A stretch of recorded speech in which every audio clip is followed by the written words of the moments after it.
নমস্কার বন্ধুরা, কেমন আছেন সবাই? আশা করি সবাই ভালো আছেন।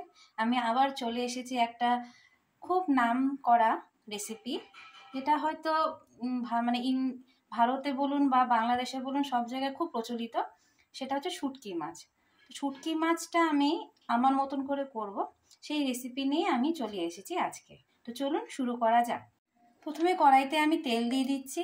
এখানে তেলের পরিমাণটা একটু বেশি নেব, যেহেতু শুটকি মাছ করব সেই জন্য। তেল গরম হয়ে গেছে।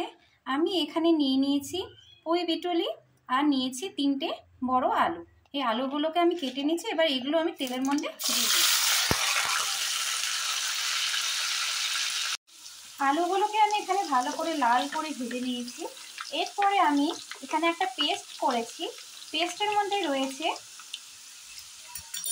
অনেকটা পরিমাণে রসুন আর দিয়েছি 5টা শুকনো লঙ্কা। এটা ভালো করে পেস্ট করে নিয়েছি। করে এই মশলাটা আমি এর মধ্যে দিয়ে দিচ্ছি। এবার ভালো করে এটা আমি কষাবো।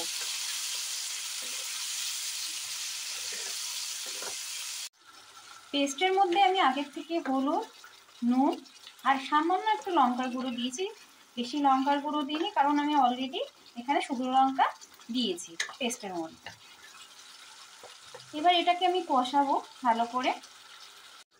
এবার আমি এর মধ্যে আগের থেকে ভালো করে ধুয়ে রাখা শুটকি মাছগুলো দিয়ে দিচ্ছি। শুটকি মাছগুলো আমি ভালো করে গরম জলে ধুয়ে অনেকক্ষণ ভিজিয়ে রেখেছিলাম, প্রায় 8 ঘন্টার মতন ভিজিয়ে রেখেছিলাম। এবার আমি এটা এর মধ্যে দিয়ে দিলাম। দিয়ে আমি একদম ধিমি আঁচে এটাকে কষাবো।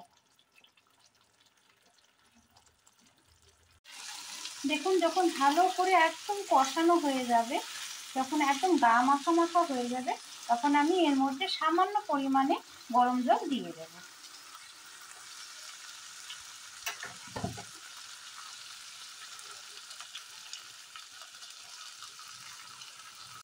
আমি এর মধ্যে আগের থেকে সেদ্ধ করা হাঁসের ডিম আমি দিয়ে দিচ্ছি।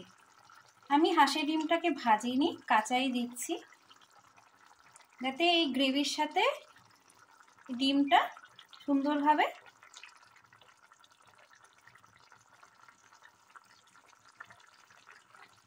এরমভাবে চারদিকে আমি 4টে ডিম 2 ফালা করে আমি কেটে দিয়ে দিয়েছি। দেখুন, আমার শুটকি মাছ রেডি। আমি শুটকি মাছ হাঁসের ডিম দিয়ে করেছি আর পুঁই বিটুলি দিয়ে করেছি। যদি আপনাদের আমার এই রেসিপিটা ভালো লাগে তো অতি অবশ্যই লাইক করবেন, শেয়ার করবেন আর সাবস্ক্রাইব করবেন। আর বাড়িতে অবশ্যই বানিয়ে দেখবেন, কিরম লাগে খেতে আমাকে অবশ্যই কমেন্ট করে জানাবেন।